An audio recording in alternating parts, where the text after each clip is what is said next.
نحمدہ ونصلی علی رسولہ الکریم اما بعد فاعوذ باللہ من الشیطان الرجیم بسم اللہ الرحمن الرحیم رب اشرح لی صدری ویسر لی امری واحلل عقدۃ من لسانی یفقہوا قولی رب زدنی علما اللہم فقہنا فی الدین آمین یا رب العالمین۔ لاسٹ سیشن میں ہم نے دیکھا کہ مشرکون مسلمانوں سے بدلہ لینے کے لیے جنگ کی تیاری کرے اور مدینہ کے لیے نکلے۔ وہ لوگ احد کے پہاڑ کے پاس پہنچے اور وہاں پر کیمپ کیے، اور جب نبی صلی اللہ علیہ وسلم کو اس بات کا پتہ چلا کہ مشرکون مدینہ آ رہے ہیں ان سے جنگ کرنے کے لیے، تو نبی صلی اللہ علیہ وسلم چاہتے تھے کہ مشرکون مدینہ آئیں اور مسلمان ان سے مدینہ میں ہی رہ کر لڑیں، لیکن مدینہ کے کچھ مسلمان چاہتے تھے کہ وہ لوگ مشرکون سے مدینہ کے باہر جا کر جنگ کریں، جیسے کہ جنگ بدر میں ہوا تھا، اور یہ خاص طور سے وہ لوگ تھے جو جنگ بدر میں حصہ نہیں لے سکے۔ تو مسلمان نبی صلی اللہ علیہ وسلم کو پریشرائز کیے کہ وہ لوگ مدینہ کے باہر جا کر مشرکون سے جنگ کریں گے، جس کے لیے یہ طے ہو گیا تھا پھر کہ مسلمان احد جائیں گے اور وہاں جا کر مشرکون سے لڑیں گے۔ تو مسلمان احد کے پہاڑ کے پاس پہنچے اور وہاں نبی صلی اللہ علیہ وسلم اپنا پوزیشن لیے۔ احد کے پہاڑ ان کے پیچھے تھے، جس سے ان کو لگا کہ ان کا بیک سیف رہے گا، یعنی دشمن پیچھے سے حملہ نہیں کر سکیں گے۔ لیکن نبی صلی اللہ علیہ وسلم نے جب جبل عینین کے پہاڑ کو دیکھا تو ان کو لگا کہ یہاں سے دشمن کا خطرہ ہے، یعنی دشمن یہاں سے آ سکتا ہے۔ تو نبی صلی اللہ علیہ وسلم نے 50 آرچرز کو، یعنی جو تیر چلاتے ہیں نا، ان لوگوں کو جبل عینین پر کھڑایا اور ان سے یہ کہا کہ جب تک کہ نبی صلی اللہ علیہ وسلم کے آرڈرز نہیں آ جاتے وہ لوگ وہیں رہیں گے، اور وہاں سے وہ لوگ دشمن پر حملہ کریں گے اور مسلمانوں کو پیچھے سے سپورٹ کریں گے، ٹھیک ہے۔ نبی صلی اللہ علیہ وسلم نے ان 50 آرچرز کو کلیئرلی یہ بتا دیا تھا کہ چاہے مسلمان جیتے یا ہاریں یا قتل کر دیے جائیں، یہاں تک کہ اگر ولچرز آ کر ان کے جسم کو کھا بھی لیں، تب بھی یہ آرچرز اس پہاڑ سے نہیں اتریں گے، جب تک کہ نبی صلی اللہ علیہ وسلم ان کو اجازت نہ دیں کہ اسی پہاڑ پر رہیں گے اور وہیں سے دشمن پر حملہ کریں گے۔ تو جنگ شروع ہوئی اور مسلمان کے ہاتھوں مشرکون مارے جا رہے تھے۔ کئی مشرکون میدان چھوڑ کر بھاگ بھی گئے تھے۔ حمزہ رضی اللہ عنہ اور ابو دجانہ رضی اللہ عنہ دونوں دشمنوں کو مات دے رہے تھے۔ وہ فل پاور میں تھے اور جو بھی دشمن ان کے سامنے آ رہے تھے وہ ان کا قتل کر رہے تھے، اور مسلمانوں کی کلیئر جیت ہو رہی تھی۔ تو ان میں سے کچھ مسلمانوں نے جو مال غنیمت ملا ان کو وہ کلیکٹ کر رہے تھے، ٹھیک ہے، جو اسپوائلز آف وار مل رہے تھے ان کو اس جنگ کے میدان سے وہ کلیکٹ کر رہے تھے۔ تو یہ دیکھ کر جو آرچرز جبل عینین پہ تھے وہ لوگ نے یہ ڈسکس کیا کہ کیوں نہ ہم بھی جا کر اپنا مال غنیمت کلیکٹ کر لیں گے، اب تو مسلمانوں کی جیت ہو رہی ہے۔ تو اس گروپ میں سے ان کے لیڈر اور کچھ اور مسلمان یہ بولے کہ جب تک نبی صلی اللہ علیہ وسلم نے ہمیں حکم نہیں دیا ہمیں یہیں رہنا ہوگا۔ تو کچھ اور مسلمانوں نے کہا کہ اب تو مسلمان جیت گئے، تو شاید ہو سکتا ہے کہ نبی صلی اللہ علیہ وسلم ہمیں بھول گئے، وہ ہمیں بتانا بھول گئے، تو اس لیے ہم خود نیچے جائیں گے اور اپنے مال غنیمت کلیکٹ کر لیں گے۔ تو بیسکلی ان 50 لوگوں کے بیچ بحث ہو رہی تھی کہ یہ نیچے جائیں یا نہ جائیں۔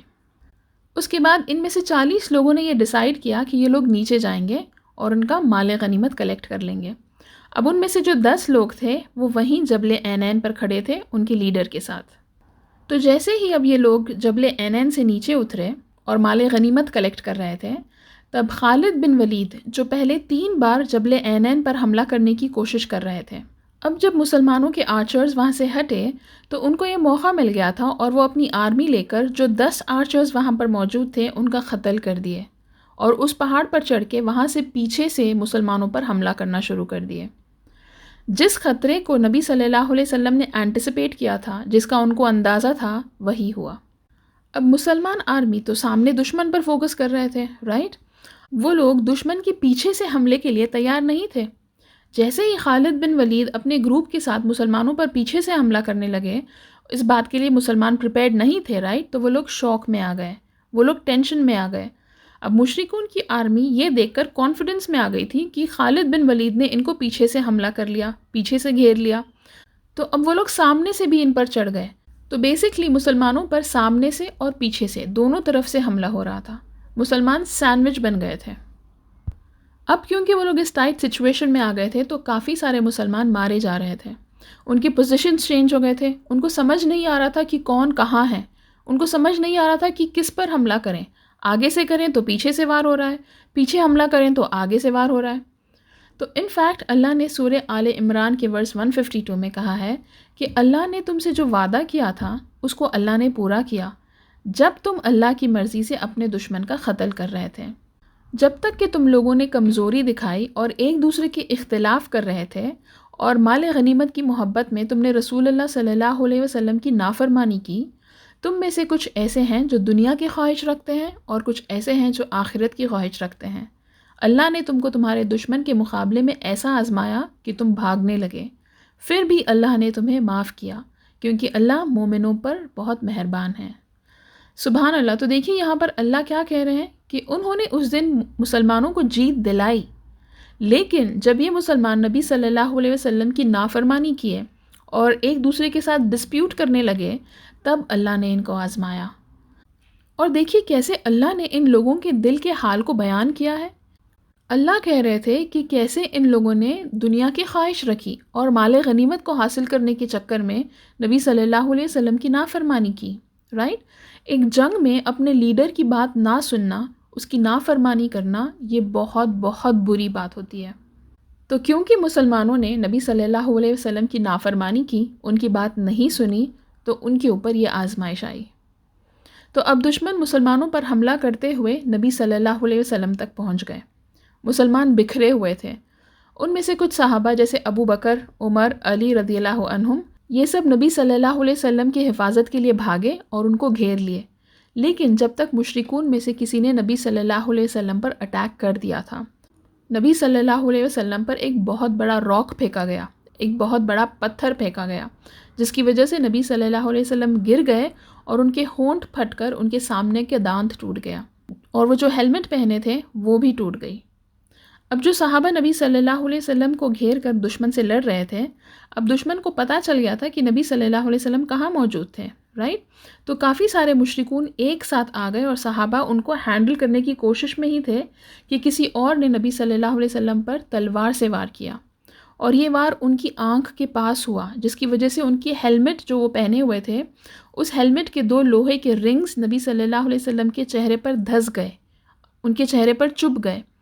کسی نے نبی صلی اللہ علیہ وسلم کے شولڈر پر، ان کے کاندھے پر وار کیا، جس کی وجہ سے کہا گیا ہے کہ نبی صلی اللہ علیہ وسلم کو 1 مہینے تک شدید درد تھا، بہت پینفل تھا ان کا شولڈر۔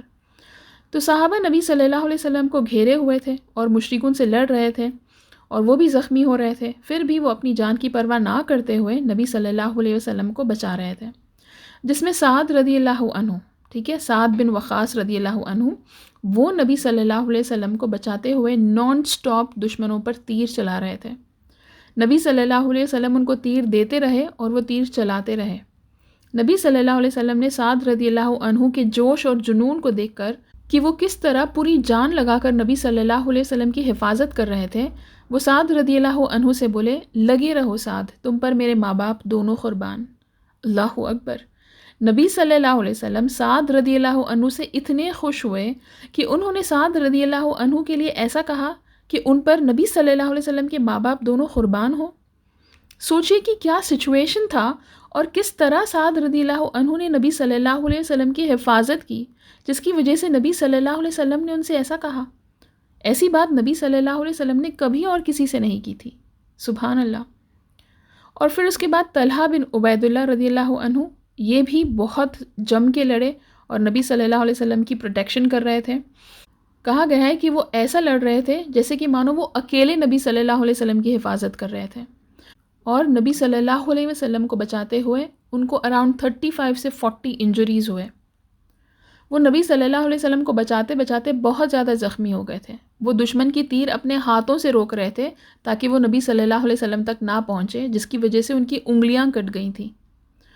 اور جب ابو بکر رضی اللہ عنہ نے نبی صلی اللہ علیہ وسلم کے چہرے پر ان کے ہیلمٹ کے رنگز کو دھسے ہوئے دیکھا، انہوں نے بہت کوشش کی اس کو نکالنے کی، لیکن ان سے نہیں ہوا۔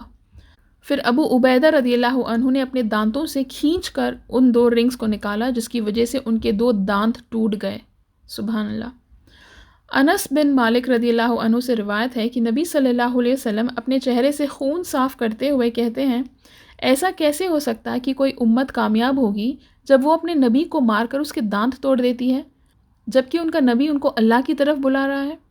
اس بات سے صاف صاف پتہ چلتا ہے کہ نبی صلی اللہ علیہ وسلم کو کتنی تکلیف ہوئی، رائٹ؟ ان کے ساتھ جو یہ حرکت ہو رہی تھی اس کے لیے نبی صلی اللہ علیہ وسلم بہت تکلیف میں تھے، اس وجہ سے ان کے منہ سے ایسا کچھ نکلا، جس کے جواب میں اللہ نے سورہ آل عمران میں کہا ہے، آیہ نمبر 128 میں، اے محمد صلی اللہ علیہ وسلم، فیصلے کا اختیار میں تمہارا کوئی حصہ نہیں ہے، اللہ کو اختیار ہے، چاہے انہیں معاف کرے چاہے انہیں سزا دے۔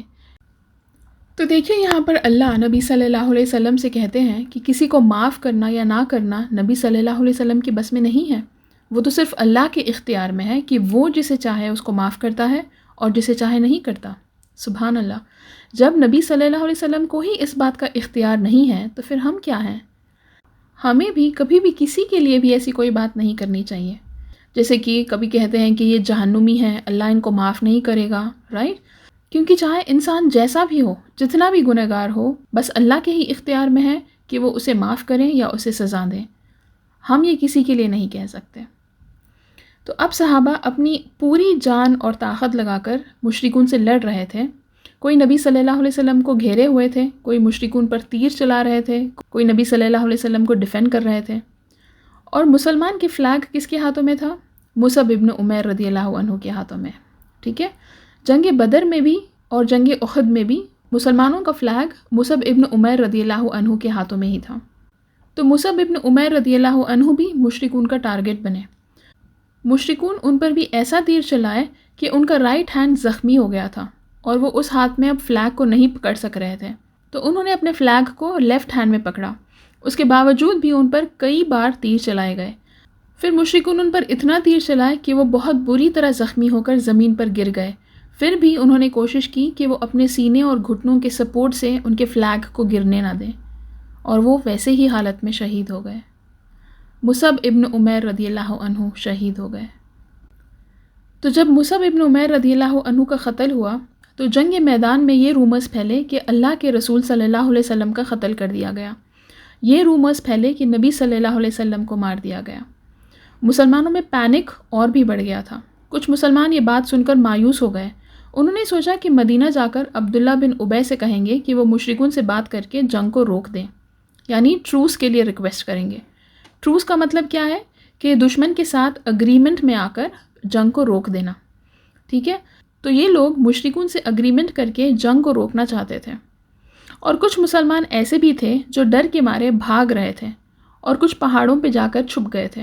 نبی صلی اللہ علیہ وسلم نے ان کو پیچھے سے آواز دی لیکن پھر بھی انہوں نے ان کی بات نہیں سنی۔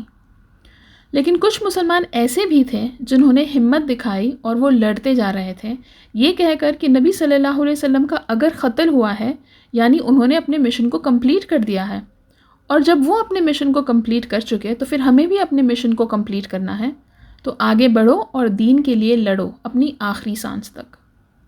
تو دیکھیے کچھ مسلمان جیسے ان پر مشکل وقت آیا وہ مشرکون کے ساتھ اگریمنٹ کرنے کے لیے تیار ہو گئے تھے، اور کچھ مسلمان مشکل کے وقت میں بھی ہمت نہیں ہارے اور وہ آگے بڑھے، اور ایسے مسلمان چاہے جنگ میں ہار بھی کیوں نہ جائیں لیکن ان کا دل کبھی نہیں ہارتا، نہ یہ لوگ کبھی ہار مانتے ہیں نہ کبھی دشمن سے کمپرومائز کرتے ہیں۔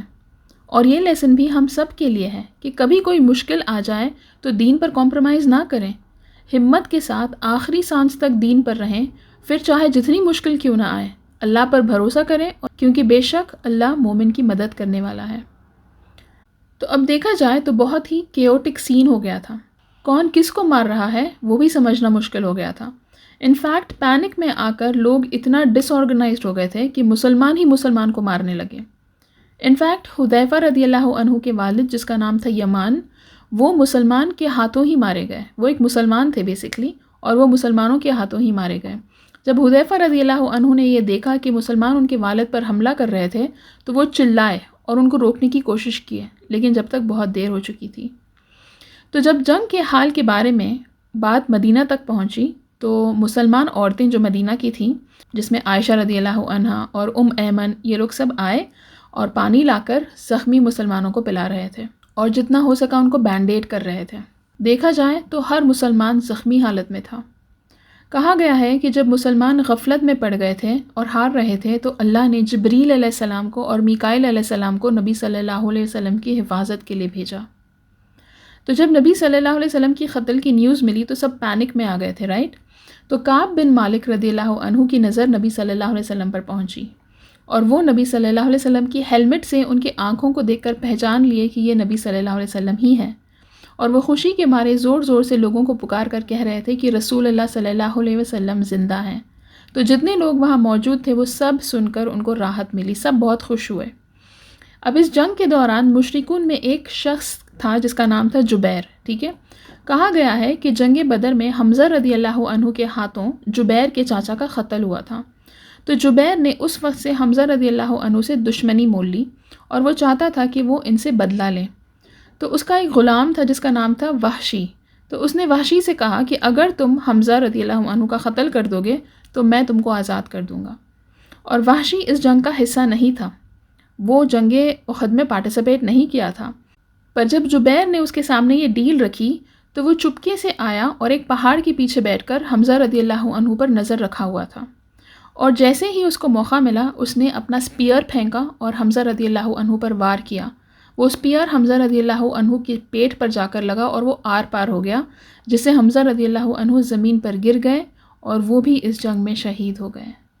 حمزہ رضی اللہ عنہ جنگ کے میدان میں سب سے زیادہ طاقتور اور بہادر تھے، وہ اپنے دشمنوں پر بہت بھاری پڑے، جنگ بدر میں بھی اور جنگ احد میں بھی، لیکن ان پر اس طرح چھپ کر حملہ کیا جائے گا اس کا ان کو اندازہ نہیں تھا۔